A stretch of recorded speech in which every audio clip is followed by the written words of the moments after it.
ажырасқан қыз үйленбеген жігітке лайық па? Неге лайықсыз? Неге лайықсыз? Кім кімге лайықты, кім кімге лайықсыз, оны Алла шешеді. Алланың қалауында. Алла Пугачева мен Борис Галкин бір-біріне лайықты отыр ғой. Ардақтылар, оны Алла шешеді.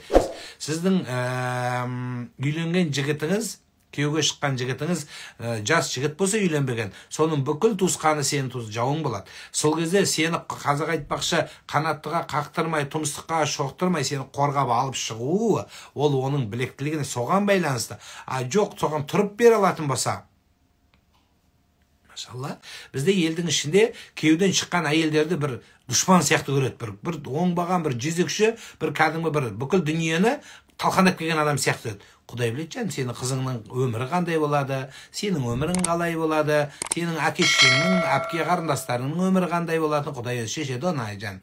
Сондықтан оны абыройын түсірмеңіздер. Ол өмір болғаннан әртүрлі нәрсе болады. Мүмкін қателікті шығар. Қателікті болса да ол өзі жауап береді Алланың алдында. Бірақ сіз бен біз ол нәрсені тергеуге, ол нәрсені қарауға біз хаққымыз жоқ. Осыны біліп алыңыздар. Алла тағала өзі зерттеп, өзі шешіп алады. Біз дұға қылып, хақысына дұға қылып қоюымыз керек.